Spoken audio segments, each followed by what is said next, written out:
Hello दोस्तों। आशा करते हैं आप लोग बहुत अच्छे होंगे। द परफेक्ट स्टडी में आप सभी लोगों का बहुत बहुत स्वागत है। बीएड थर्ड सेमेस्टर की क्लास चल रही है और हम लोग पेपर सेकंड को डिस्कस कर रहे हैं। और पेपर सेकंड का नाम क्या है, तो मेरे साथ सभी दोस्त, सभी यार, सभी छात्र छात्राएं रिपीट करिएगा।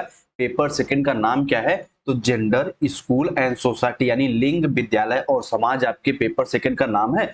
और आज की क्लास वेरी वेरी इंपॉर्टेंट होने वाली है, क्योंकि आज की क्लास में हम लोग पढ़ने जा रहे हैं औपचारिक महिला शिक्षा, अनौपचारिक महिला शिक्षा, मुक्त शिक्षा क्या होती है, दूरस्थ शिक्षा क्या होती है, इनमें क्या अंतर होता है मैं वो भी बताऊंगा। उसके साथ साथ इसके पहले वाली क्लास, यानी जैसे आप बीएड सेकेंड सेमेस्टर या फिर फर्स्ट सेमेस्टर में मैं आपको औपचारिक शिक्षा पढ़ा चुका हूं, अनौपचारिक शिक्षा भी पढ़ा चुका हूं, लेकिन यहाँ पे महिला शब्द, वुमेन शब्द जुड़ गया है, तो इसको और डिटेल में पढ़ना है। और एक एक पॉइंट को मैं आपको पूरा समझाने का प्रयास करूंगा। और यहाँ से हर साल क्वेश्चन भी बनते हैं, तो पूरी क्लास को बहुत ध्यान से, बहुत मन लगा के देखिएगा। ये क्लास वीर बहादुर सिंह पूर्वांचल यूनिवर्सिटी, उसके साथ साथ महाराजा सुहेलदेव स्टेट यूनिवर्सिटी, या फिर आप किसी अन्य यूनिवर्सिटी से भी बीएड करें तो पूरी क्लास को देख सकते हैं। कहोगे सर आप हर क्लास में ये क्यों बताते हैं कि ये क्लास किसके किसके लिए यूजफुल है।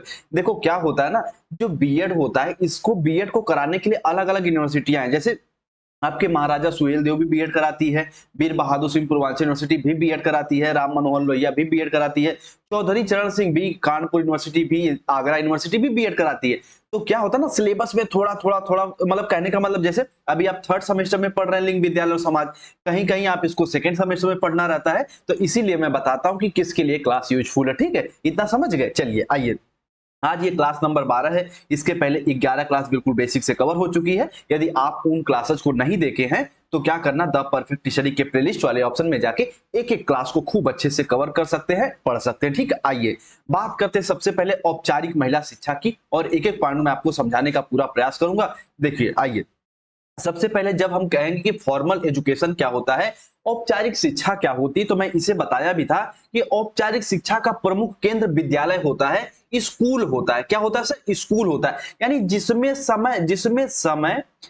समय की पाबंदी हो, जिसमें समय की पाबंदी हो, कहने का मतलब है जिसमें भैया एक भवन के अंतर्गत हम पढ़ाई लिखाई कर रहे हैं, एक लिमिटेड समय के अंतर्गत पढ़ाई लिखाई कर रहे हैं, तो वो औपचारिक शिक्षा है, वो फॉर्मल एजुकेशन है। ठीक है, इसी के अपोजिट अगर अगर कहेंगे अनौपचारिक शिक्षा क्या होती है सर, तो जिसका कोई समय पाबंदी ना हो, हम जब चाहें तब अगर शिक्षा ग्रहण कर लें, तो वो अनौपचारिक शिक्षा होती है। और औपचारिक शिक्षा, इसकी एक एज होती है। जैसे ये बताइए, अगर आप 25 साल के हो गए तब नहीं टेंथ की क्लास में पढ़ेंगे, कहोगे सर जी नहीं पढ़ेंगे अब, तो इसका यानी कि टेंथ क्लास में पढ़ने के लिए आपकी एज 15 से 16 उम्र या फिर 17 साल ही होनी चाहिए। तो यानी इसकी एक एज होती है, इसमें एक लिमिटेड समय होता है, एक भवन होता है, उसके अंतर्गत हम लोग बैठ के पढ़ते हैं, एक समय की पाबंदी होती है। कहने का मतलब एक मैनेजमेंट के अनुसार हम लोग चढ़ते हैं, तो वो औपचारिक शिक्षा होती है, वो फॉर्मल एजुकेशन होता है। बस इतना इसके बारे में आप लोग जानते रहिएगा। अब जो इंपॉर्टेंट पॉइंट शुरू होने जा रही हैं वो यहां से शुरू होने जा रही हैं कि स्वतंत्र भारत में महिलाओं की औपचारिक शिक्षा के लिए कौन कौन से प्रयास किए गए। ठीक है, कौन कौन से प्रयास किए गए, या फिर उनकी औपचारिक शिक्षा क्या है, यानी कौन कौन ने, आयोग ने कौन कौन सा भैया प्रयास किया, कौन कौन से अपने सुझाव दिए, इन सब पॉइंटों को डिस्कस करेंगे हम लोग। कम से कम 5 से 6 आयोग की बात करेंगे, और यहां से हर साल एग्जाम में क्वेश्चन आता ही आता है, तो पूरी क्लास को बहुत ध्यान से देखिएगा।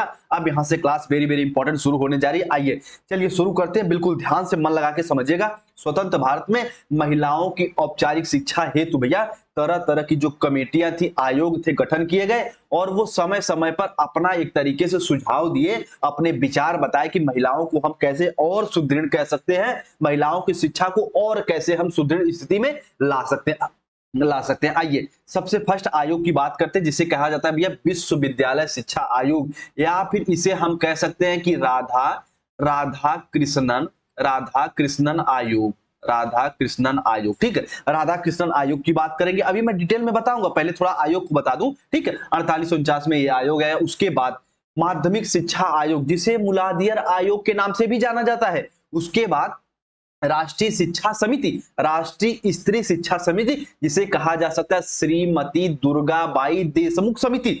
उसके बाद श्रीमती हंसा समिति, कोठारी आयोग, महान दौलत राम कोठारी के सुझाव को समझेंगे। उसके बाद राष्ट्रीय शिक्षा नीतियां, यहाँ पे आप एक तरीके से 68 की बात भी कर सकते हैं और 86 की भी बात करेंगे, दोनों को समेट के हम लोग समझेंगे। सिर्फ यहाँ 86 के कुछ सुझाव की बात करेंगे। उसके साथ साथ राष्ट्रीय पाठ्यक्रम संरचना यानी एनसीएफ 2005 कौन से महिलाओं की शिक्षा में कौन कौन सुझाव दिया था, इन सब पॉइंटों को हम लोग आइए समझते हैं। थोड़ी सी क्लास लंबी होगी लेकिन थम के समझिएगा क्योंकि क्लास इंपॉर्टेंट है। आइए, सबसे फर्स्ट पॉइंट है विश्वविद्यालय शिक्षा आयोग। अच्छा, विश्वविद्यालय शिक्षा आयोग को और किस नाम से जाना जाता है, तो राधा कृष्णन आयोग के नाम से भी जाना जाता है और यह स्वतंत्र भारत में गठित प्रथम आयोग था शिक्षा में। ठीक, इस आयोग ने स्त्री की उन्नति हेतु कौन कौन से सुझाव दिए थे, आइए इन पॉइंटों को जानते हैं। और पहले में एक तो मैं की पॉइंट बता दूं बच्चे कि देखो ध्यान से मेरी बात समझिएगा। अगर आपके एग्जाम में पूछ दिया कि माध्यमिक शिक्षा आयोग के अनुसार महिलाओं की शिक्षा में कौन कौन से इन्होंने सुझाव दिया था, अगर ये याद नहीं आ रहा है तो ऐसा नहीं कि एकदम भूलिए जाएंगे भैया। देखो सबका सुझाव देखेंगे मिलता जुलता ही रहेगा। अच्छा ये बताइए, सिंपल से बताइए, अगर मान लीजिए मैं एग्जांपल देना चाहूंगा क्यों सबका सुझाव मिलता जुलता रहेगा। मान लीजिए ये आपका घर है, ये आपके परिवार के लोग हैं, ठीक है, ये आपके परिवार के लोग हैं। अब मान लीजिए ये ए है, ये कोई बी है, ये परिवार के लोग हैं, ठीक है, ये परिवार के लोग हैं। अगर भैया आप मेला देखने जा रहे हैं तो आपके परिवार वाले आपको क्या देंगे, तो कहोगे सर जी कुछ पैसा वैसा दे देंगे, 10 रुपए 20 रुपए 50 रुपए। जो बी वाला है अगर ई मेला देखने जा रहा है तो बताओ इसको क्या मिलेगा, कहोगे सर जी इसको पैसा ही मिलेगा, जलेबी थोड़ी देंगे, जलेबी तो लोग लेके आएगा तो इसको पैसों में मिलेगा, 10 20 बहुत हो सकता है, इसको 100 रुपया मिलेगा, इसको 50 रुपया मिलेगा। अब भाई पारिवारिक की स्थिति पर डिपेंड करता है, लेकिन मिलेगा तो पैसा जरूर। उसी प्रकार अगर ये सुझाव दिए स्त्री शिक्षा के बारे में तो भैया पॉजिटिव वे में सुधार ही देंगे।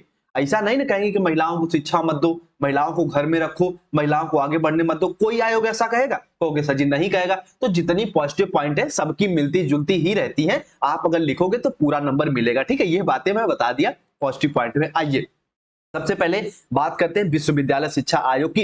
भैया जिसका किस नाम से और जानते हैं, तो राधा कृष्णन आयोग से, और एक तरीके से स्वतंत्र भारत में ये प्रथम गठित शिक्षा आयोग था। आइए सबसे फर्स्ट बात करते हैं कि महिलाओं की उन्नति के लिए ये किसकी बात करते हैं, ये कौन सा सुझाव देते हैं। कहते हैं जो बालकों के लिए विद्यालय स्थापित किए हो ना, उसमें महिलाओं को भी अवसर दीजिए, महिलाओं के जीवन संबंधी उसमें सुधार लाइए। जैसे कहने का मतलब है अगर भैया बालकों संबंधी अगर स्कूल कॉलेज बनाए हैं तो उसमें महिलाओं की भी बुनियादी सुविधा दीजिए, महिलाओं को भी पढ़ने के लिए उसमें आगे लाने के लिए एक तरीके से इंफ्रास्ट्रक्चर तैयार करिए, टॉयलेट वगैरह महिलाओं के लिए भी उनकी व्यवस्था करिए। तो ये कहते हैं फर्स्ट सुझाव, वेरी वेरी इंपॉर्टेंट सुझाव है। अब बताइए ये सुझाव कोई आयोग कहेगा कि ये सुझाव ना हो, तो ये सुझाव सब में लिख सकते हैं। उसके साथ साथ अगले पॉइंट को समझिए, ठीक है, उसके साथ साथ अगले पॉइंट को समझिए कि बालिकाओं हेतु शिक्षा के अवसर में वृद्धि की जानी चाहिए। मुस्कुरा तो दिए होंगे कि सर जी तो हम सब में लिख सकते हैं, एग्जामिनर को भड़का सकते हैं। हाँ भैया, अगर बताइए मान लीजिए मुलाजियर आयोग हो गया, मान लीजिए श्रीमती दुर्गाबाई देशमुख कमेटी हो गई, वो कहेंगे कि महिलाओं के शिक्षा अवसर को ना बढ़ाएं, बिल्कुल कहेंगे बढ़ाओ। तो ये पॉइंट सब में आप लोग लिख सकते हो, ठीक है। चलो उसके बाद बालिकाओं हेतु प्रशिक्षित एवं सुयोग्य व्यक्तियों द्वारा प्रशिक्षण की व्यवस्था होनी चाहिए। यहाँ पे सुयोग्य कहने का अर्थ क्या है, जो स्त्री पुरुष में भेदभाव न करता हो, क्लास में ये ना कहता हो कि अरे तुम लड़की हो तुम क्या पढ़ोगी, तुम बैठो, लड़का तुम खड़े हो तुम बताओ। अगर कोई अध्यापक ऐसी बात कर रहा है भैया तो समझो या तो वो बीएड नहीं किया है या फिर भैया एक तरीके से उसका विकास तो हो गया लेकिन उसका सामाजिक विकास नहीं हुआ, ठीक है। तो इस तरीके से कहने का मतलब एक अध्यापक को कभी भी लड़की लड़कों में भेदभाव नहीं करना चाहिए। जैसे एक मम्मी पापा एक माता पिता अपने बेटे बेटियों में भेद नहीं करते, उसी प्रकार से एक अध्यापक को भी भेदभाव नहीं करना चाहिए। इसीलिए भैया ये कहते हैं आपके शिक्षा आयोग कहता है कि ऐसी ऐसी ऐसे ऐसे तरीके से टीचर का निर्माण करिए जो सुयोग्य हो, जो प्रशिक्षण युक्त हो। कहने का मतलब है जो बीएड वर्ड किए हो, इन ऐसे अध्यापकों को बालिकाओं को पढ़ाने के लिए कहिए, ठीक है। चलिए आइए उसके बाद बालक तथा बालिकाओं की शिक्षा में समान तत्वों को पूर्ण रूप से एक जैसा न समझा जाए। बालक और बालिकाओं की शिक्षा में, यानी ये ध्यान समझिए, अगर भैया लड़की अगर मान लीजिए कोई है, उसको आत्मनिर्भर बनाने के लिए एक तरीके से उस हिसाब से उसको शिक्षा दीजिए। अगर बालक है उसको आत्मनिर्भर बनाने के लिए उस हिसाब से शिक्षा दीजिए, ठीक। तो कहने का मतलब कुछ डिफरेंट है, उसके अनुसार उसे शिक्षा देते रहिए आप लोग। उसके बाद अगला पॉइंट है महिला अध्यापकों को पुरुष के समान वेतन। ये तो भैया खुश हो जाएंगी जितने भी महिला वर्ग हैं कि हाँ बात सही है। अगर एक बात बताइए, स्त्री के दो समान तत्व महिला और पुरुष, अगर पुरुष को आप मान लीजिए 10,000 रुपए दे रहे हैं, अगर भैया स्त्री को आप कहें 9,000 रुपए देंगे, इनको भी 10,000 रुपए दीजिए, यानी बराबर वेतन की व्यवस्था भी करिए। तो इस हिसाब से आप लोग कह सकते हैं कि इन्होंने ये सब बातें बताई थी। ठीक है, चलिए उसके बाद गृह अर्थशास्त्र गृह प्रबंधन हेतु बालिकाओं को प्रोत्साहन प्रदान करिए, यानी भैया लड़कियां जो है उनको पढ़ने के लिए आगे लाइए, कि गृह अर्थशास्त्र पढ़ाइए, गृह प्रबंधन की होम मैनेजमेंट वगैरह की शिक्षा उन्हें दीजिए। उसके बाद सह शिक्षा संस्थानों में पुरुषों के शिष्टाचार और सामाजिक दायित्व पर बल प्रदान करना चाहिए, यानी सब लोग मिलजुल के सह शिक्षा के अंतर्गत पढ़ें, कोई किसी से भेदभाव ना हो। एक तरीके से इन पॉइंटों को आप लिख सकते हैं अगर विश्वविद्यालय शिक्षा आयोग के बारे में पूछता है, या फिर ये पूछता है कि महिला शिक्षा के उन्नति हेतु कुछ पॉइंटों को भैया मेंशन करिए, कुछ सुझावों को दीजिए, तो इन सब पॉइंटों को आप लोग लिख सकते हैं। ठीक है,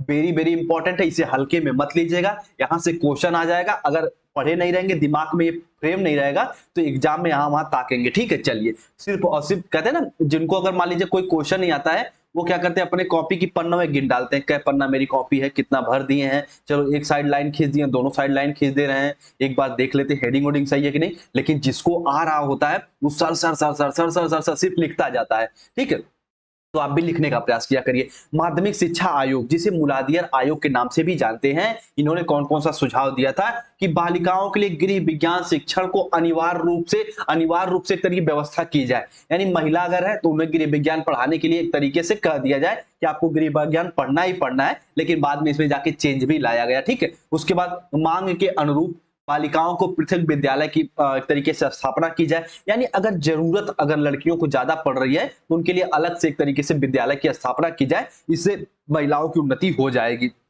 उसके बाद बालिकाओं तथा अध्यापकों की विशिष्ट आवश्यकता की संतुष्टि हेतु सह शिक्षा संस्थानों की सुनिश्चित स्थिति का निर्माण विषय सुझाव देने चाहिए। ये कहने का साफ साफ मतलब है, अगर भैया बालिकाएं उनको ये महसूस हो रहा है कि हमें को एजुकेशन दी जाए, यानी लड़के लड़कियां सब लोग मिलजुल के पढ़े, तो वैसी आप व्यवस्था का एक तरीके से करिए, वैसे व्यवस्था का अरेंज करिए, ये कहता है माध्यमिक शिक्षा आयोग। इन्होंने और भी कई सुझाव दिए, पर जो सिमेट के मैं आपको बताना चाहता वो ये था। और देखेंगे कुछ पॉइंट जो आपका शिक्षा आयोग और माध्यमिक शिक्षा आयोग है, दोनों में एक तरीके से मिक्स रूप है, तो इनको मिला के भी लिखेंगे तो बेहतर हो जाएगा, कोई नंबर नहीं कटने वाला। ठीक है, अब जो वेरी वेरी इंपॉर्टेंट आने जा रहा है वो वेरी वेरी इंपॉर्टेंट, मैंने पहले ही लिख दिया कि भैया कि राष्ट्रीय स्त्री शिक्षा समिति, ठीक है, राष्ट्रीय की एक तरीके से स्त्री शिक्षा समिति, जिसे किस नाम से जाना जाता है, श्रीमती दुर्गाबाई देशमुख कमिटी के नाम से इसे जाना जाता है। और ध्यान से समझना, भारत सरकार द्वारा भैया स्त्री शिक्षा समिति की गठन किया गया, और इन्होंने अपने 1959 के प्रस्तुत जो एक तरीके से प्रारूप दिया, उसमें कौन कौन से सुझाव ये बताए थे वो इंपॉर्टेंट है, वहां से आप लोग लिखेंगे। और यकीन मानिए ये ऐसा नहीं कि सिर्फ ये भैया कि राष्ट्रीय शिक्षा समिति की ही बताई गई है, अगर आपके एग्जाम में चाहे कोठारी पूछ दे, ठीक है, चाहे मूलाधार आयोग द्वारा शिक्षा की स्त्री शिक्षा में कौन सुझाव दिया गया, चाहे राष्ट्रीय शिक्षा राधा कृष्णन आयोग, जितने भी आयोग के बारे में पूछे, अगर इन पॉइंटों को मेंशन कर देंगे श्री दुर्गाबाई देशमुख के, तो समझिए पूरा पूरा नंबर मिलेगा। 10 से 15 पॉइंट हम लोग इसमें लेने वाले हैं। आइए समझते हैं श्रीमती दुर्गाबाई देशमुख की कमिटी क्या बताती है महिलाओं की शिक्षा के बारे में, कि स्त्रियों और पुरुषों की शिक्षा में व्याप्त असमानता को समाप्त करना। अब ये बताइए, ध्यान से समझिएगा, अगर कोई भी कमेटी हो, कोई भी आयोग हो, ये कभी कहेगा कि स्त्री पुरुष में हमें एक असमानता को बरकरार रखना, कहोगे नहीं सर जी, सभी लोग चाहेंगे कि असमानता को दूर किया जाए। तो फर्स्ट पॉइंट एकदम आपके दिलो दिमाग में छप जाना चाहिए कि भैया श्रीमती दुर्गाबाई देशमुख कमेटी कहती है, या फिर कोठारी कमीशन कहता है, या फिर मूलाधार आयोग कहता है, या फिर राष्ट्रीय शिक्षा आयोग कहता है कि भैया कि स्त्री और पुरुष में जो भी असमानताएं हैं उनको हमें जड़ से समाप्त करना है, ये कहता है फर्स्ट पॉइंट। ठीक है, उसके बाद राष्ट्रीय नारी शिक्षा परिषद की स्थापना का सुझाव, एक भैया हमें नारी शिक्षा परिषद काउंसिल की स्थापना की जानी चाहिए। प्रांतीय सरकारों द्वारा प्रांतीय नगरीय परिषदों की एक तरीके से स्थापना विषय सुझाव, यानी जो प्रांतीय सरकार है उनको भी एक तरीके से स्त्री को लेके तरह तरह कमेटियों का गठन किया जाना चाहिए, ये कहती है आपकी श्रीमती दुर्गाबाई देशमुख। ठीक है, योजना आयोग द्वारा पंचवर्षीय योजनाओं हेतु नारी शक्ति की आवश्यकता का अनुमान लगाइए, यानी एक नारी को कौन कौन सी चीज की आवश्यकता है उसका भी आप अनुमान लगाइए। ठीक है, इन सब पॉइंटों को खूब अच्छे समझते रहिएगा। उसके बाद अर्ध सरकारी संगठनों स्थानीय संस्थाओं, ऐच्छिक संगठनों, अध्यापक संगठनों तथा जनता आदि के सहयोग की प्राप्ति होनी चाहिए। अगर महिला को एक तरीके से हमें एक तरीके से उत्थान करना है, एक तरीके से हमें उन्हें बढ़ावा देना है, तो जो अर्ध सरकारी है, सेमी गवर्नमेंट है, उसके बाद जो एक तरीके से स्थानीय संस्थाएं हैं और जनता के लोग हैं या फिर अध्यापकों का जो संगठन है, उनको मिलजुल के महिलाओं के प्रति काम करना चाहिए। महिलाओं को आगे लाने के लिए उनको कोई किसी प्रकार के ऐसे टिप्पणी ऐसे शब्द का प्रयोग नहीं करना चाहिए अध्यापक वगैरह को, जिससे महिलाओं के मन में हीन भावना आए और वो पढ़ाई से थोड़ा दूर हो जाए। ठीक है, इस तरीके के ये दुर्गाबाई कमेटी बताती हैं। उसके बाद सन 1976 से 6 से लेके 11 आयु वर्ग की लड़कियों तथा सन 1981 तक 11 से लेके 14 वर्ग बालिका हेतु सार्वजनिक दाखिले हेतु प्रयत्न करिए। यानी इतने एज तक जितनी भी गर्ल्स हैं उनको भैया एक तरीके से खुले रूप में विद्यालय में एक तरीके से प्रवेश लेने के लिए प्रोत्साहित करिए। ये कौन कहता है? श्रीमती दुर्गाबाई देशमुख कमेटी कहती है। उसके बाद छात्रावास, प्रयोगशाला, पुस्तकालय, इन सब की एक तरीके से स्थापना करिए। उसके बाद नारी शिक्षा संबंधी फिल्मों का निर्माण, उन्हें प्रदर्शित करके नारी शिक्षा के प्रचार प्रसार के कार्यक्रम को सशक्त बनाना। ऐसी फिल्मों को बनाइए जिसमें नारी शिक्षा को दिखाया जाता हो।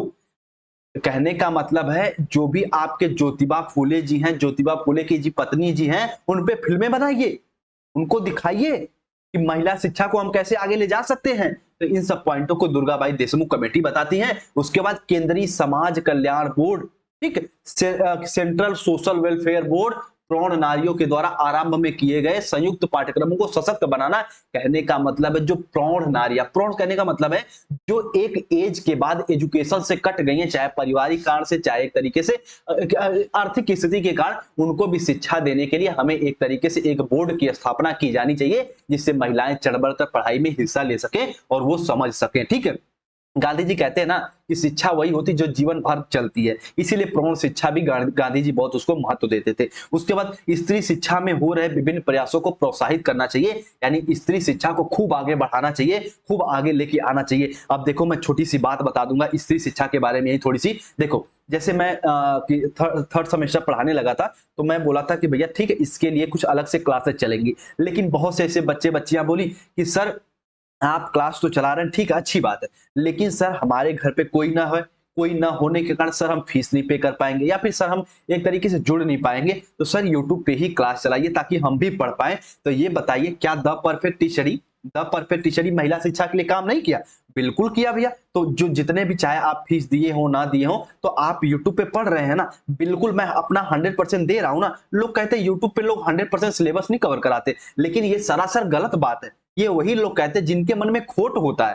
ठीक, तो भैया यहाँ पे फर्स्ट सेमेस्टर से लेके अब तक सारा सिलेबस कवर कराया जा रहा है ना। तो यही बात है कि महिलाओं को एक तरीके से उनको आगे के लिए आप भी अपना प्रयास करिए, जनता को भी, अध्यापक को भी प्रयास करना चाहिए, और शिक्षा में जो हो रहे विभिन्न प्रयास उनको प्रोत्साहित करना चाहिए। तो इन सब पॉइंटों को यहाँ पे मेंशन कर दिए। अब ये भैया दुर्गाबाई देशमुख कमेटी की इतनी थी। उसके बाद इतना इसको भी जानते रहेगा, विद्यालय के विभिन्न स्तरों पर बालिकाओं को अधिक से अधिक एक तरीके की निःशुल्क व्यवस्था की जाए और छात्रवृत्ति की भी व्यवस्था की जाए, बालिकाओं हेतु पृथक विद्यालय की व्यवस्था की जाए, सह शिक्षा को प्रोत्साहन दिया जाए और पृथक विद्यालयों की व्यवस्था न की जाए। जैसे अभी उसके ऊपर आप मुलाजिर आयोग में पढ़े थे, बोला जाता है कि विद्यालयों की बालिकाओं के आवश्यकता अनुसार पृथक विद्यालय की आवश्यकता पड़ती है, लेकिन यहाँ पे कहा जा रहा है नहीं, विद्यालय के लिए एक तरीके से उन्हें अलग शिक्षा न दी जाए, उनमें कोई हीन भावना वगैरह न आ जाए, को एजुकेशन दी जाए, यानी सबको साथ में बैठा के पढ़ाया जाए। उसके साथ साथ बालिकाएं जितनी भी हैं उन्हें तकनीकी संस्थाओं में एक तरीके से एडमिशन दिया जाए, उनको एक तरीके से जो भी स्कॉलरशिप वगैरह है सरकार द्वारा उनको प्रोत्साहित किया जाए, प्रदान किया जाए, ताकि वो तकनीकी क्षेत्र में भी आगे बढ़ पाए।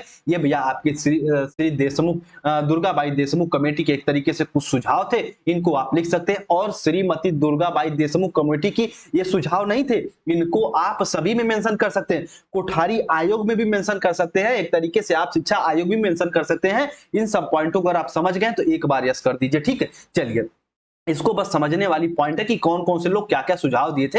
कोठारी आयोग, जिसे दौलत राम कोठारी आयोग के नाम से भी जाना जाता है, और इसके अध्यक्ष कौन थे तो आप सबको पता है, दौलत राम कोठारी साहब। और एक ध्यान समझना, ये श्रीमती दुर्गाबाई देशमुख जो समिति आई थी, श्रीमती हंसा समिति जो आई थी, उसके बाद भक्त वत्सलम जो समिति आई थी, और जितने भी ये सुझाव थे सबको भैया एक तरीके से समेट के उनका इन्होंने समर्थन किया। कोठारी कमीशन इनका समर्थन भी किया और अपने कुछ सुझाव भी दिए। तो कहने का मतलब अगर समर्थन किए हैं तो कोठारी कमीशन में श्री दुर्गाबाई देशमुख के सुझाव को भी आप लोग लिख सकते हो। और एक तरीके से आपके जितने भी औपचारिक, जितने भी अभी ऊपर आप लोग एक तरीके से माध्यमिक शिक्षा आयोग के बड़े सब सुझावों को इसमें लिख सकते हो। तो आइए 2-3 पॉइंट देख लेते हैं। कोठारी कमीशन क्या कहता है कि पुरुषों और स्त्रियों की शिक्षा में जो असमानताएं व्याप्त हैं उन्हें शीघ्र समाप्त किया जाए। कहोगे सर जी ये तो सभी लोग कह रहे हैं। हाँ भैया बात सही है, ये सभी लोग कह रहे हैं, इनको भैया समाप्त कर दिया जाए जो भेदभाव हो रहा है। इससे शिक्षा के विकास है तो विशिष्ट प्रणालियों का निर्माण करना चाहिए, यानी आवश्यकता अनुसार उनको जिस प्रकार की आवश्यकता है उस प्रकार की हमें शिक्षा की व्यवस्था की जानी चाहिए। एक तरीके से तभी स्त्री का उत्थान हो पाएगा, इतना भी समझते रहिएगा। अब राष्ट्रीय शिक्षा नीतियां यानी राष्ट्रीय शिक्षा नीति यहाँ पे कह सकते हो। राष्ट्रीय शिक्षा नीति 1986 में क्या सुझाव दिए गए थे? सबसे पहले छात्रवृत्ति की व्यवस्था। अभी आप ऊपर भी देखे थे तो बताया गया था निःशुल्क और छात्रवृत्ति छात्रावास की व्यवस्था। तो इन पॉइंटों को मेंशन कर सकते हो कि भैया जो भी बालिकाएं उनको आगे लाने के लिए छात्रवृत्ति की व्यवस्था करिए, क्योंकि आर्थिक स्थिति सबकी एक जैसी नहीं होती।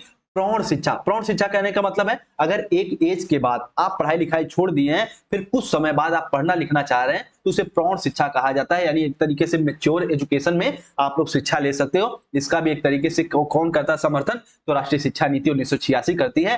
पाठ्यक्रम का एक तरीके से व्यवसायीकरण यानी आत्मनिर्भर बनने के लिए भी हमें शिक्षा दी जाए, ये पाठ्यक्रम का एक तरीके से व्यवसायीकरण है। उसके बाद राष्ट्रीय शिक्षा 1986 के तहत ऑपरेशन ब्लैक बोर्ड, महिला समीक्षा इत्यादि योजनाओं का सुझाव दिया गया, जिससे स्त्री शिक्षा में व्यापक उन्नति आई। यानी जितने भी ऑपरेशन ब्लैक बोर्ड वगैरह, महिला समीक्षा इत्यादि जितने भी एक तरीके से योजना लाए गए वो महिला उन्नति के लिए भैया एक तरीके से कामकार हुए, एक तरीके से महिला उन्नति के लिए बहुत यूजफुल भी रहे। इन पॉइंटों को समझते रहिएगा, ठीक है। समानता हेतु शिक्षा पर बल दिया जाना चाहिए, पाठ्यक्रम में व्यापक बदलाव लाना, यानी स्त्री शिक्षा को यानी कि एक तरीके से आगे लाना चाहिए। और स्त्री पुरुष में जो एक तरीके से पाठ्यक्रम में ज्यादा डिफरेंट है उनको एक समान करना चाहिए, यानी पाठ्यक्रम में हमें बदलाव भी करना चाहिए। ये बताता आपका राष्ट्रीय शिक्षा नीति 1986। इन पॉइंटों को मेंशन कर सकते हैं। उसके बाद नेशनल कैरिकुलम फ्रेमवर्क 2005 यानी राष्ट्रीय शिक्षा एक तरीके से संरचना, पाठ्यक्रम संरचना क्या कहता है, सुझाव कौन कौन से देता है, इन पॉइंटों को आप लोग अच्छे से समझिएगा। सबसे पहले सामाजिक न्याय तथा समानता के संवैधानिक मूल्यों पर आधारित शिक्षण व्यवस्था, सभी को समान अवसर दी जाए, सभी को भैया सामाजिक न्याय दिया जाए, ये कहता है आपका एनसीएफ 2005, चाहे स्त्री हो चाहे पुरुष। शिक्षा के बोझ को कमी करके इसको आकर्षक बनाया जाए। सीटेट में यहां से क्वेश्चन आता है कि भैया एनसीएफ 2005 के अनुसार आपका करिकुलम, आपका पाठ्यक्रम कैसा होना चाहिए? तो बोझ से रहित होना चाहिए, बोझ से कमी होना चाहिए, ज्यादा भैया उसमें एक तरीके से बर्डन नहीं होना चाहिए, बल्कि वो आकर्षक होना चाहिए, रुचिपूर्ण होना चाहिए बालक बालिकाओं के अनुसार। तो ये भी इन्होंने सुझाव दिया। उसके बाद अगला सुझाव ये है कि विद्यालयी व्यवस्था में लचीलेपन का समावेश होना चाहिए। विद्यालयी व्यवस्था में लचीलेपन का, अगर कोई बालक मान लीजिए कोई कारणवश, अगर इसको समझेंगे तब समझ पाएंगे, कोई बालक अगर बीच में पढ़ाई लिखाई छोड़ के चला गया और क्लास के लास्ट में आ रहा तो उसको आने दीजिए। आपका जो मैनेजमेंट है इतना कठोर, इतना जटिल मत कर दीजिए, अगर छोड़ के चला गया तो ना वापस आ पाए, उनको लचीलापन लाइए। तो इस हिसाब से समझते रहिएगा।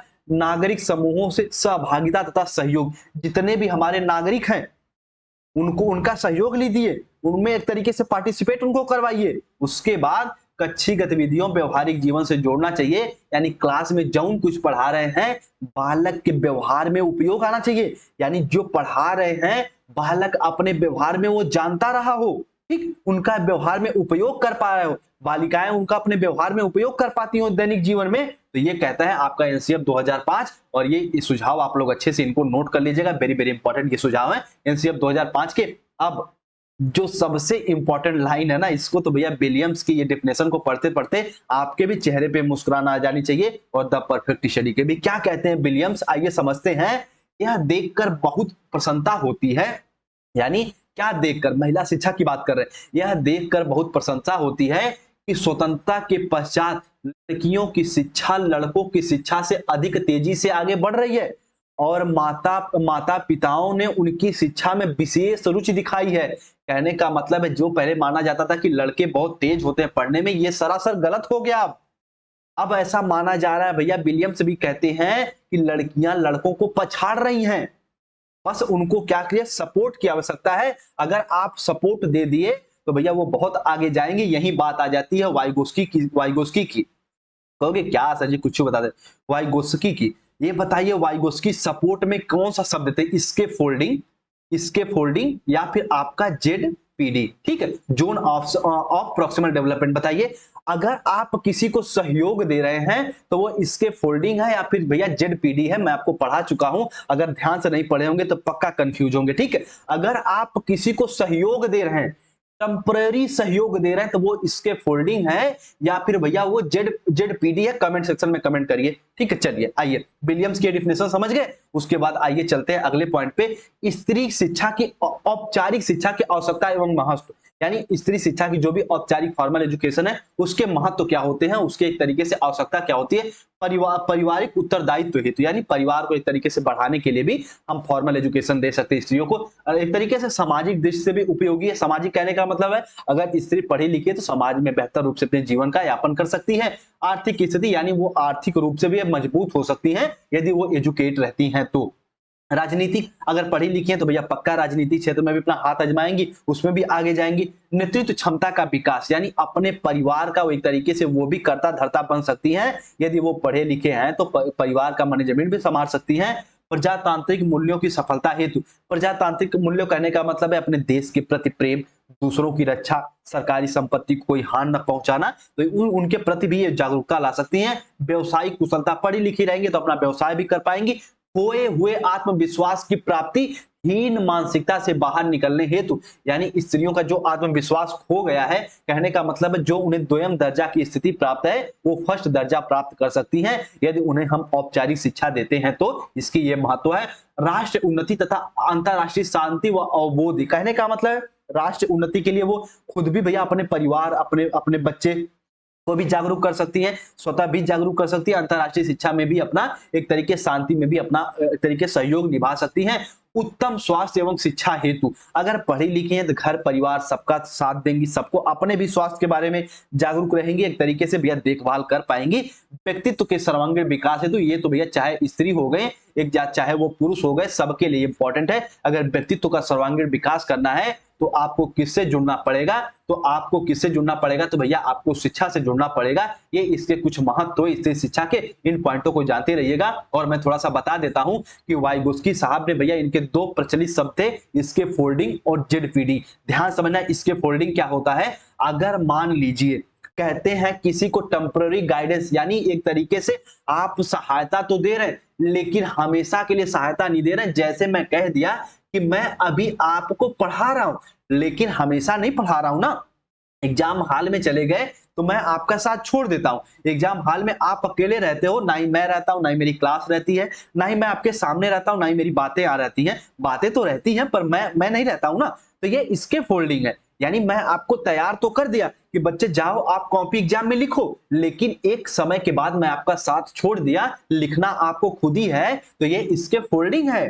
ठीक। और एक होता है ZPD, zone of proximal development, यानी मान लीजिए ये मान लीजिए कोई एक, ये मान लीजिए आप हो, ये आपकी वास्तविक स्थिति है और यहां तक आपका विकास हो सकता है, यहां आपका विकास हुआ है। जैसे मान लीजिए आप अभी क बनाना जान रहे हैं और लेकिन आप भैया कमला भी लिखना जान सकते हैं, यानी अभी आप जो बनाना जान रहे हैं और जहां तक आप जा सकते हैं उन दोनों के बीच की स्थिति को क्या कहते हैं, जेडपीडी कहते हैं, जोन ऑफ प्रॉक्सिमल डेवलपमेंट कहते हैं, संभावित विकास का क्षेत्र, यानी कहां तक आपका डेवलपमेंट हो सकता है वो है जेडपीडी। इसके फोल्डिंग क्या होता है सर, तो हम कह सकते हैं कि हमें एक टेम्पररी गाइडेंस, जैसे हम मान लीजिए पापा अपने बेटे को साइकिल चलाना सिखाते हैं, पीछे बिस्तर बंद पकड़े रहते हैं, वो आगे चलाती जाती है, कुछ समय पापा चोरी से साइकिल पीछे छोड़ देते हैं और भैया बेटा बेटी साइकिल चलाते जाते जब उनको पता चलता है कि पापा पीछे साइकिल छोड़ दिए तो धड़ाम से गिर जाती है। अगर वो ना पता चले पापा पकड़े तो चलाती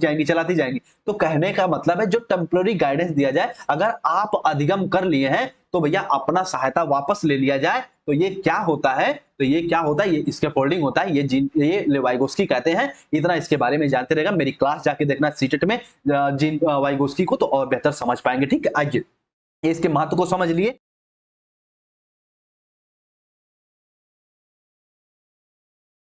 चलिए अब हम लोग आगे बढ़ते हैं और अगला point very very important point यहां से भी शुरू होता है कि महिलाओं की औपचारिक जो शिक्षा को प्रभावी करने हेतु कौन कौन से सुझाव हम दे सकते हैं, यानी कि कैसे हम उन्हें और प्रभावी बना सकते हैं और इफेक्टिव बना सकते हैं। आइए उन पॉइंटों को समझते हैं। सबसे पहले लोगों में जागरूकता।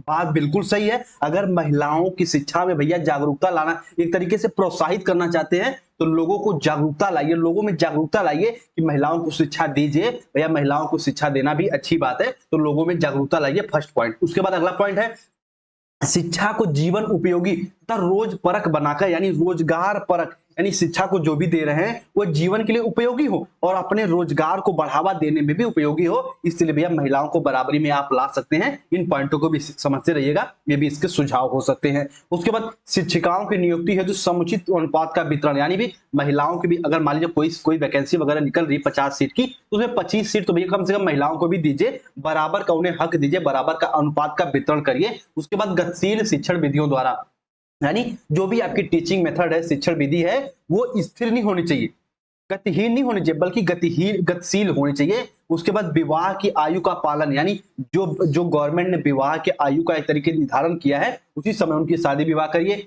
दहेज एकदम एक तरीके से बंद कर दिया जाना चाहिए। पर्दा प्रथा समाप्ति हेतु प्रयास किए जाने चाहिए। हो गए सर जी, आप तो बहुत कहते हैं दहेज बंद कर दिए जाए, लेकिन देखो बात सही, अगर हमारा काम है जागरूकता लाना तो हम तो बताएंगे, लेकिन ये परिवार वालों पे, समाज पे डिपेंड करता है कि वो दहेज को बंद कर रहे हैं कि नहीं। लेकिन अगर महिलाओं को बराबरी में लाना चाहते हैं, दहेज प्रथा को बिल्कुल बंद कर देना चाहिए, पर्दा प्रथा को बंद कर देना चाहिए, और जो हम बाल विवाह होता है उसको भी बंद कर देना चाहिए, तो महिलाएं बराबर में आ सकती हैं। ठीक है। उसके बाद अगला पॉइंट है लिंगी भेद के कारण जो दुष्परिणाम है लोगों में, उनसे अवगत कराइए, उनको दूर करने का प्रयास करिए भी उपयोगी पाठ्यक्रम के द्वारा, यानी जो भी महिलाओं को शिक्षा दे रहे हैं वो पाठ्यक्रम उपयोगी होने चाहिए। प्रौढ़ शिक्षा व्यवस्था करनी चाहिए, कहने का मतलब है जो स्त्री अगर शिक्षा को बीच रास्ते में छोड़ चुकी हैं उनके लिए फिर से शिक्षा की व्यवस्था करना ही प्रौढ़ शिक्षा होता है। स्त्री शिक्षा की उन्नति हेतु कार्य करने वाले व्यक्तियों तथा संस्थाओं को प्रोत्साहन करना, यानी ध्यान समझना, जो भी स्त्री की उन्नति करना चाहते हैं, जो भी उनके लिए कार्य कर रहे हैं, उनको प्रोत्साहित करिए, उनको आगे लेके आइए। उसके बाद अव्यय और अवरोधन, यानी कहने का मतलब है जो बिना किसी कारणवश जिसका एक तरीके से अव्यय हो रहा है, अगर किसी चीज में बाधा आ रही है तो उनको पहचान करिए, उनका रोकथाम करिए, उन्हें जड़ से नष्ट करने का भी प्रयास करिए। तो इस हिसाब से इतने सुझाव थे, 10 से 15 पॉइंट, इनको अपने दिमाग में बना लीजिएगा कि महिलाओं की औपचारिक शिक्षा में प्रभावी हेतु कुछ इंपॉर्टेंट सुझाव थे कि महिलाओं की जो फॉर्मल एजुकेशन है उसको और कैसे इफेक्टिव बनाने के लिए कौन कौन से सुझाव थे। जागरूकता ला सकते हैं, प्रौढ़ शिक्षा व्यवस्था कर सकते हैं, अव्यय अवरोधन को रोक सकते हैं पहचान कर। तो इन पॉइंटों को अपने दिमाग में बना के रखिएगा। अब अगला and very very important point यहां से शुरू हो जाता है, अनौपचारिक शिक्षा क्या होती है सर। तो मैं आपको बीएड में इसके पहले भी पढ़ा चुका हूं। अनौपचारिक शिक्षा को कुछ इसके अन्य नामों से जानते हैं, जैसे निरौपचारिक, सतत, निरंतर इत्यादि, या फिर एक तरीके से कहते हैं औपचारिकेतर शिक्षा भी इसे कहते हैं। ठीक है, जिसे अंग्रेजी में नॉन फॉर्मल कहते हैं, नॉन फॉर्मल एजुकेशन कहते हैं। ये क्या होता है, तो कह सकते हैं कि भैया औपचारिक शिक्षा की सीमा जहां समाप्त होती है वहीं से अनौपचारिक शिक्षा की सीमा प्रारंभ होती। कहने का मतलब है विद्यालय में जो शिक्षा दी जाती है वो औपचारिक, विद्यालय के बाहर जो समाज में शिक्षा दी जाती है वो है अनौपचारिक। अगर समझ गए तो एक बार यस करिए कि सर हम अनौपचारिक शिक्षा समझ गए हैं, कि जो हमारे समाज द्वारा, हमारे मोहल्ले द्वारा, हमारे परिवार के द्वारा, हमारे माता पिता, हमारे भाई बहन, पिता के द्वारा जो शिक्षा दी जा रही है उसे हम अनौपचारिक शिक्षा कहते हैं। और कहते हैं जीवन में जितना महत्व औपचारिक शिक्षा का होता है उतना ही महत्व अनौपचारिक शिक्षा का भी होता है। इन सब पॉइंटों को जानते रहिएगा, अनौपचारिक शिक्षा का महत्व। ठीक है, आइए अब देखिए अनौपचारिक शिक्षा के कुछ महत्व भी हैं। सबसे पहले प्राथमिक शिक्षा का सार्वभौमिक विस्तार। कहने का मतलब है इसके एक तरीके से कह सकते हैं जो प्राथमिक शिक्षा है भैया वो सबके लिए होनी चाहिए, और ये सबके लिए तभी हो सकती है जब शिक्षा अनौपचारिक हो। कहने का मतलब है जो घर में हो वो भी शिक्षा प्राप्त करे, जो स्कूल में जाए वो भी शिक्षा प्राप्त करे। तो ये एक तरीके से हम प्राथमिक शिक्षा का यूनिवर्सल विस्तार कर सकते हैं अनौपचारिक शिक्षा के माध्यम से। तो इसका फर्स्ट पॉइंट तो हो गया। एक तरीके से प्रौढ़ असाक्षरता का उन्मूलन, यानी जो प्रौढ़ एक तरीके से भैया अशिक्षित है उनकी पहचान करिए, उनको दूर करिए, उनको पढ़ाइए लिखाइए। ये भी अनौपचारिक शिक्षा का एक तरीके से महत्व हो जाता है। जनतंत्री व्यवस्था का व्यापक व अनिवार्य चुनौती का सामना, यानी एक तरीके से जो भी जनतंत्री लोकतंत्र की व्यवस्था है उसमें व्यापकता लाइए।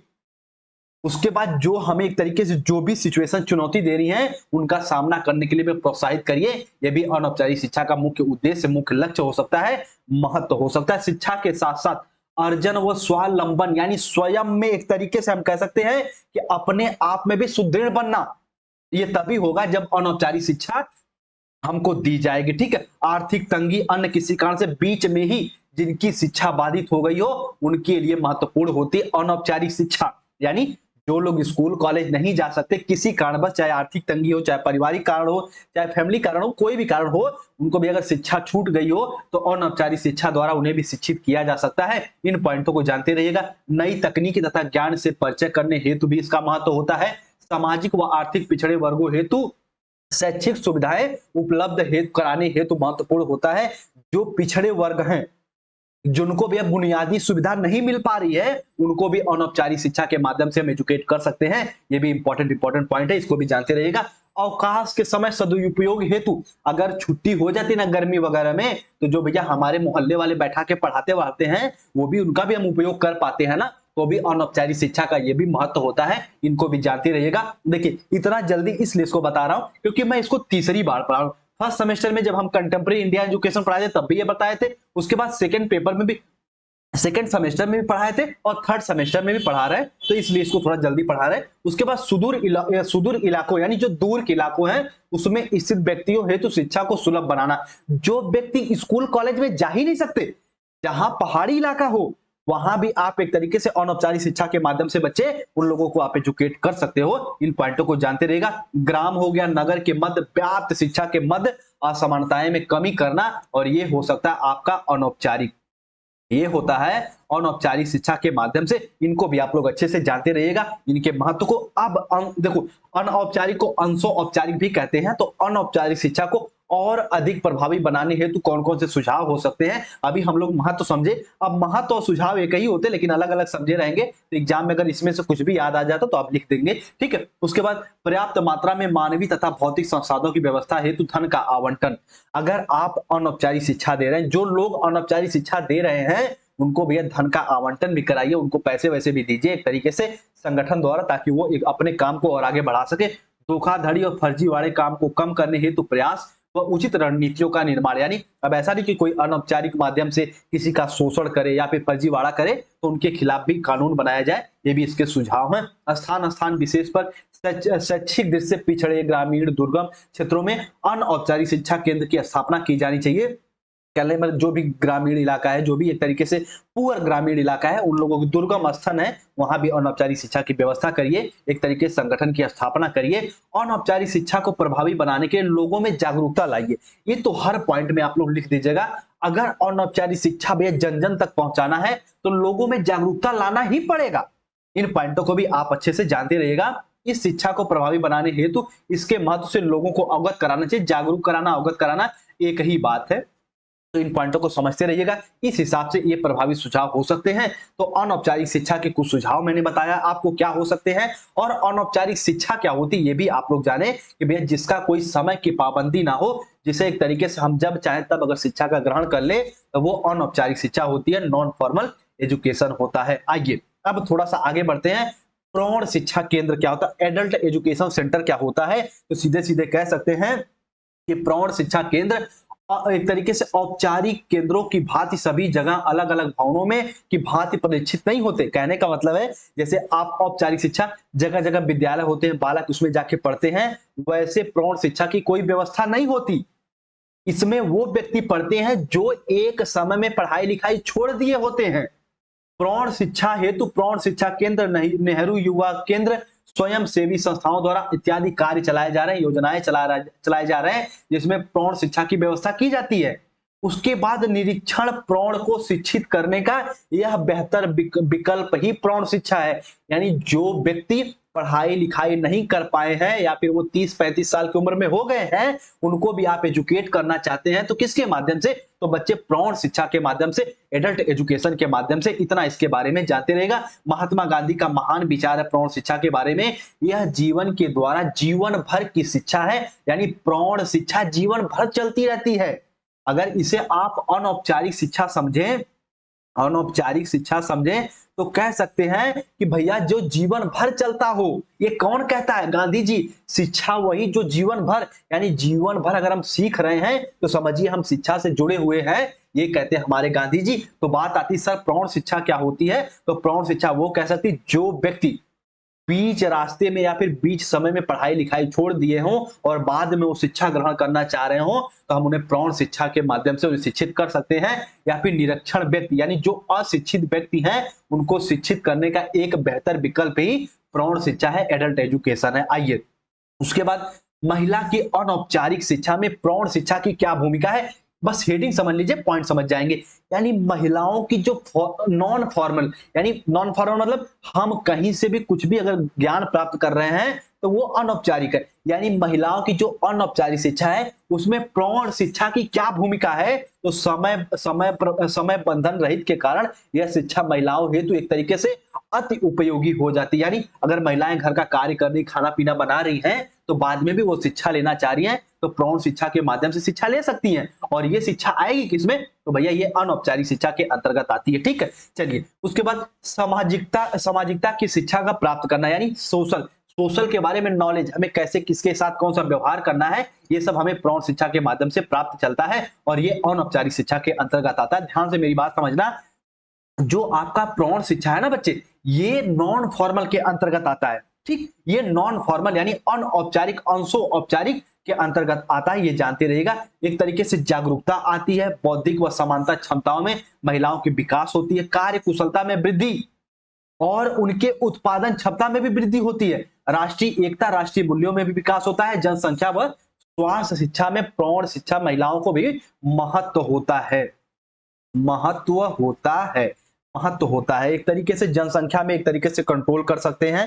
स्वास्थ्य संबंधी शिक्षा भी प्रौढ़ शिक्षा के माध्यम से हम दे सकते हैं, इसमें भी महिलाओं का महत्व होता है। इन पॉइंटों को समझते रहिएगा प्रौढ़ शिक्षा के बारे में। अब बात आता थी सर दूरस्थ शिक्षा और मुक्त शिक्षा क्या होती है। मेरी बात बड़े ध्यान से समझना बच्चे, तभी समझ पाएंगे। जो दूरस्थ शिक्षा होती है ना, इसे हम कह सकते हैं कि औपचारिक शिक्षा, लेकिन जो मुक्त शिक्षा होती है इसे अनौपचारिक शिक्षा कह सकते हैं। अनौपचारिक शिक्षा किसे कह सकते हैं, तो आप मेरी बात समझना, अनौपचारिक शिक्षा आप कह सकते हो, अनौपचारिक शिक्षा मुक्त शिक्षा को कहेंगे, लेकिन दूरस्थ शिक्षा को आप औपचारिक फॉर्मल एजुकेशन कहेंगे। कैसे कहेंगे मैं बताता हूं। देखिए दूरस्थ शिक्षा क्या होती है, डिस्टेंस एजुकेशन क्या होता है, तो दूरस्थ शिक्षा प्रणाली से तात्पर्य है दूर से शिक्षा या दूर इससे शिक्षा प्राप्त करना। देखिए ध्यान से समझना, इसमें भी अध्यापक होते हैं।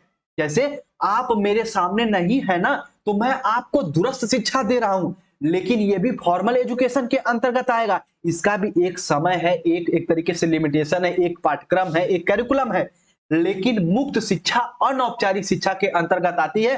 नोट पॉइंट अगर कहीं कर रहे हैं तो कर लीजिएगा। दूरस्थ शिक्षा आती है भैया औपचारिक शिक्षा के अंतर्गत, और अनौपचारिक शिक्षा के अंतर्गत मुक्त शिक्षा आती है। ये कहीं नोट करके लिख लीजिएगा। ठीक है, आइए एक बार मैं और रिपीट कर देता हूं कि दूरस्थ शिक्षा औपचारिक शिक्षा के अंतर्गत, फॉर्मल शिक्षा के अंतर्गत आती है, और जो मुक्त शिक्षा होती है ये अनौपचारिक शिक्षा के अंतर्गत आती है। कैसे आती है मैं प्रूफ कर दूंगा। ठीक है, तो दूरस्थ शिक्षा क्या होती है, जो दूर से भैया हम जो एजुकेशन ग्रहण करते हैं, जिसमें भी कोई समय की पाबंदी वगैरह होती है, उसे भी हम दूरस्थ शिक्षा कहते हैं। इस प्रकार दूरस्थ शिक्षा की व्यवस्था में विद्यार्थी व शिक्षक के मध्य भौतिक दूरी होती है। कहने का मतलब हम आप सामने है नहीं ना है, तो भौतिक दूरी है, फिजिकली दूरी है, डिस्टेंस है, लेकिन हमारे भाव विचार मिल रहे हैं ना, तो ये क्या है, ये भैया हम कह सकते हैं दूरस्थ शिक्षा है। पूर्णकालिक प्रत्यक्ष संपर्क द्वारा शिक्षा का कार्य संपादित नहीं होता, यानी आप हमारे सामने नहीं है, इस तरीके शिक्षा का तरीके ट्रांसमिशन नहीं हो रहा है, लेकिन हम तब भी आपको शिक्षा दे रहे हैं, तो ये दूरस्थ शिक्षा है। अब देखिए वर्तमान समय में दूरस्थ शिक्षा की मांग बढ़ती हुई जा रही है, और औपचारिक शिक्षा का सशक्त विकल्प यह है दूरस्थ शिक्षा। अगर आपको कोई कहे कि भैया दूरस्थ शिक्षा कैसी है, तो तुरंत आपके दिमाग में आना चाहिए कि सर ये औपचारिक शिक्षा है। दूरस्थ शिक्षा औपचारिक शिक्षा है और मुक्त शिक्षा अनौपचारिक शिक्षा है। और एक तरीके से वर्तमान समय में दूरस्थ शिक्षा की मांग बढ़ रही है। आप कहीं से भी बैठ के पढ़ सकते हैं। आप कुछ लोग अपने घर में भैया दाल चावल बना रहे हैं, कुछ अपने घर में चाहे रिकवच बना रहे हैं, चाहे कुछ लोग फारा बना रहे हैं, चाहे दल फारा बना रहे हैं, चाहे दाली का दुल्हा बना रहे हैं। कुछ नहीं जानते होंगे दाली दुल्हा क्या होता है, लेकिन हमारी भैया मम्मी बनाती है, हमें बहुत पसंद है दाल का दुल्हा। जो आटा होता है ना, बताइए देते हैं, ध्यान सुन लीजिए। जो आटा होता है ना, देखो वैसे मम्मी इसको एक तरीके से पहले इसको एक तरीके से वृत्त में बना लेती है, फिर चारों तरफ से इसे मोड़ देती हैं। और उसको दाल में डाल के 2 सीटी या फिर चूल्हे पे दे के पका देती हैं, वो हो जाता है दाली का दूल्हा। ठीक है, तो ये हो गया। आप खाना पीना बनाते समय भी शिक्षा ले रहे हैं, जितनी भी बहन बेटियां हैं खाना पीना बनाते समय भी शिक्षा ले ले रही हैं। कुछ लोग भैया मैगी या फिर नूडल खाते खाते भी हिमांशु सर की क्लास देख रहे हैं। कुछ लोग रजाई, ठंडी आ जाती है रजाई में बैठे बैठे भी क्लास ले रहे हैं। कुछ लोग भैया बाइक पे जा रहे हैं, लीड लगा के क्लास सुन रहे हैं। तो ये क्या है, दूरस्थ शिक्षा का उपयोग है। अब वर्तमान समय में दूरस्थ शिक्षा का एक तरीके से मांग बढ़ रही है। इसकी विशेषता क्या है, आइए इसको समझाते हैं। देखिए, हमारे एग्जाम्पल से, हमारी बात से कोई अन्यथा मत समझा करो। हम ये समझते हैं कि जो भी हमारे क्लास में ये सब या तो भैया हमारी बहन है या हमारी सिस्टर है, सभी छात्र हैं, छात्राएं हैं, या फिर हमारे दोस्त यार या मित्र हैं, या फिर हमारे छात्र हैं। ये समझ के हम पढ़ाते हैं, इसीलिए वे पूरा फ्री होके पढ़ाते हैं, ताकि आप किसी भी बात को अन्यथा नहीं लेंगे। ठीक है, आइए, और यकीन मानिए, जितना आप प्यार और सम्मान दे देते हैं द परफेक्ट स्टडी को, छोटे से प्लेटफॉर्म को, दिल बाग बाग हो जाता है। सच बता रहे हैं, इसीलिए और मेहनत करने का पूरा इरादा हो जाता है। ठीक है, चलिए दूरस्थ शिक्षा की विशेषता बच्चे समझते हैं। सबसे पहले यह लचीली और मितव्यापी, मितव्यापी को समझने कह सकते हो हमारा साथी, हमारी सहेली होती है ये। यानी दूरस्थ शिक्षा हमारी सहेली, मतलब कहते हैं जो आपकी सहेली होती है, आपकी हर बात मानती है। अगर आप कितकिता ज्यादा हो गया, कुछ लोग नहीं जानेंगे कितकिता को क्या कह सकते हैं। मान लीजिए रंगोली बना रही है, तो कुछ लोग अगर रंगोली बना रही है, उनकी सहेली भी रंगोली बना रही है, तो मितव्यापी मतलब जो आपके साथ कार्य करे। तो दूरस्थ शिक्षा आपका साथी होता है, आपका दोस्त, आपकी सहेली होती है, आपकी फ्रेंड होती है, और सरल व नवीन प्रणाली है। यानी दूर बैठ के भी आप शिक्षा ग्रहण कर ले रहे हैं, ये नवीन प्रणाली है। उसके बाद शिक्षक तथा शिक्षार्थियों के मध्य दूरी होती है, सही बात है। आप हमारे दूर हैं, हम आपसे दूर हैं, कहते हैं दूरियां हुई तो क्या, हमारे विचार मिलते रहने चाहिए। ठीक है, इस प्रकार से आप समझ सकते हैं। तो ये दूरस्थ शिक्षा की विशेषता है। समय बाध्य नहीं होता, ये जरूरी नहीं है कि हिमांशु सर अगर मान लीजिए 9 बजे से क्लास ले तो हमें 9 बजे पढ़ेंगे, नहीं तो क्लास समाप्त हो जाएगी। नहीं, आप बाद में भी क्लास देख सकते हैं। क्लास तो पढ़ी रहती है, जब मन तब क्लास देखिए। आयु सीमा नहीं होती। आप अगर 90 साल के हो गए तब भी अगर आपके हाथ में मोबाइल है, और मान लीजिए आप 90 साल के हैं तो हम 100 साल के रहेंगे, 10 साल आपसे अगर बड़े हैं, तो क्या होगा, आप तब भी कहोगे चलो आज हिमांशु सर की बीएड की क्लास देख लेते हैं। तो ये खोलेंगे, आपकी पूरी याद ताजा हो जाएगी, अरे इस क्लास में हम तो लाइव पढ़ा करते थे सर के साथ। तो क्या आयु की सीमा नहीं होती, जब मन तब पढ़ लीजिए, ये दूरस्थ शिक्षा का उपयोग है। ठीक, इस प्रकार समझते रहिएगा। और मैं अभी थोड़ा सा कुछ बातें बता दूं, 2021-23 के जो स्टूडेंट हैं, याद रखिएगा, जब आप 50 साल की उम्र हो जाएगी, तब अगर द परफेक्ट स्टडी सही सलामत रहा, और हम भी तो भैया तब भी हमारा दांत तो गायब हो जाएगा, तब भी हम पोस्ट डालेंगे टेलीग्राम पे एक ठो कि आज हम लोग सभी बच्चे एक साथ मिल रहे हैं। ठीक, तब 50 साल की एज में हम लोग मिलेंगे। आप में से कुछ लोग टीचर होंगे, कुछ लोग कहीं पढ़ा रहे होंगे, कुछ लोग कहीं, कुछ लोग जीवन में अपने बहुत अच्छे मुकाम पे चले गए होंगे, कुछ लोग अच्छे प्रोफेसर हुए रहेंगे। सब लोग मिलेंगे और अच्छे से बातचीत करेंगे। ठीक है, अब तब उस समय मत कोई कहिएगा कि सर जी नोट्स दे दीजिए, पैसा नहीं है, बहुत मार, तब बहुत पिटाई होगी। उस समय आप खुद एक तो अध्यापक रहेंगे, एक तरीके से रिटायर्ड प्रोफेसर रहेंगे आप लोग। तब हम लोग मिलेंगे और अच्छे से बैठ के बात करेंगे किसी पार्क वगैरह में, सभी ग्रुप में। ठीक है, लेकिन अभी नहीं, अभी सिचुएशन है खूब मेहनत करने का, तो मिलने से अच्छा खूब मेहनत कर लीजिए। ठीक है, चलिए, उसके बाद आयु सीमा नहीं होती बच्चे, छात्र को अपनी रुचि व इच्छा अनुरूप अध्ययन के विकल्प प्रदान करती है दूरस्थ शिक्षा। यानी हम जब चाहे जैसे शिक्षा जो से विषय पढ़ सकते हैं, ये दूरस्थ शिक्षा होती है, इसे समझ लीजिए। अब मुक्त शिक्षा क्या होती है सर जी? मुक्त शिक्षा को बच्चे कह सकते हैं ये अनौपचारिक होती है, ये अनौपचारिक शिक्षा होती, नॉन फॉर्मल एजुकेशन होता है। यानी मुक्त शिक्षा को दूरस्थ प्रणाली का अंग स्वीकार किया गया है, परंतु दोनों में पर्यायवाची नहीं कहा जा सकता, क्योंकि किसी प्रकार की शिक्षा व्यवस्था जिसमें पर्याप्त स्वतंत्रता हो, किसी प्रकार की उपस्थिति समयबद्धता हो, उसे हम मुक्त शिक्षा कहलाएगी। कहने का मतलब है, ध्यान समझना, मुक्त शिक्षा में कोई समय की पाबंदी नहीं है।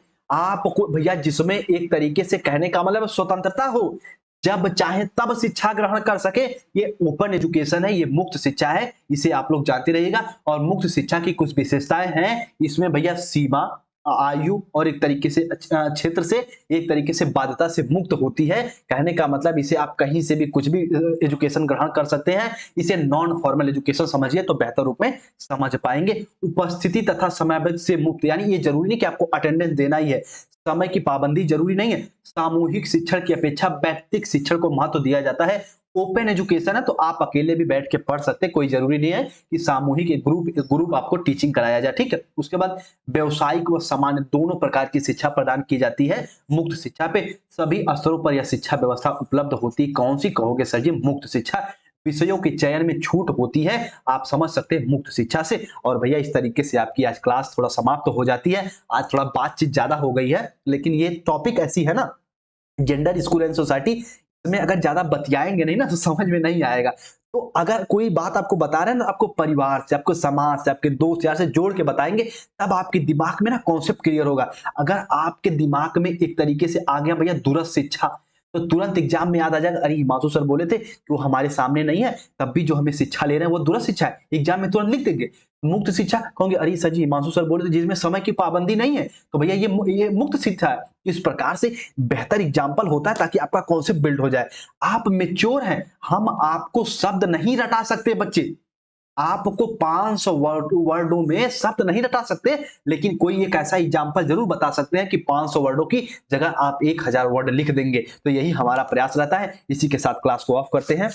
एक बार अभी रिवीजन थोड़ा सा करा देंगे, उसके पहले अगर क्लास समझ में आई है तो आप लाइक वाइक कर सकते हैं, लाइक करें ना करें, बस रेगुलर रूप में आप पढ़ते रहिए, ये पर्पज है, ठीक है। चलिए उसके बाद टेलीग्राम से जुड़ जाइए, हमसे पर्सनली भी जुड़ना चाहते हैं जुड़ जाइए, ठीक है। अभी देखिए भैया फिलहाल सबका चैनल बड़ा हैक हो रहा है, तो कहीं द परफेक्ट टीचर भी ऐसे हैक वैक ना हो। अगर कोई आपके सुझाव वगैरह हो तो आप व्हाट्सएप पे दे सकते हैं, ठीक है। वरना टेक्निकल के बारे में इतना जानकारी नहीं है, सिर्फ क्लास से मतलब रहता है। और वर्तमान समय में बहुत ज्यादा चैनल वगैरह हैक हो रहे हैं, क्यों हो रहा है अगर किसी को पता है तो आप बता सकते हो। उसके साथ साथ आज के क्लास में क्या पढ़े हैं? औपचारिक शिक्षा, जौन शिक्षा स्कूल में दी जाए, अनौपचारिक शिक्षा, जौन शिक्षा हमारे समाज के द्वारा दी जाए, मुक्त शिक्षा, मुक्त शिक्षा को ही हम कह सकते हैं, क्या कह सकते हैं? अनौपचारिक शिक्षा। दूरस्थ शिक्षा को कह सकते हैं औपचारिक शिक्षा। एक तरीके से समझ सकते हैं महिला शिक्षा में कैसे अपना रोल निभाते हैं। इन सब पॉइंटों को समझ लिए हैं। मिलते हैं अपनी अगली क्लास में। अब ये जो क्लास का एक तरीके से सेकंड पेपर अपनी समाप्ति की ओर है, 2 से 3 क्लास और आएगी, आपकी पेपर समाप्त हो जाएगा, ठीक है। चलिए मिलते हैं अपनी अगली क्लास में। सभी को जय हिंद जय भारत। अपना ख्याल रखिए, खूब अच्छे से पढ़ाई लिखाई करते रहिए, ठीक है। चलिए सभी को अगेन जय हिंद जय भारत।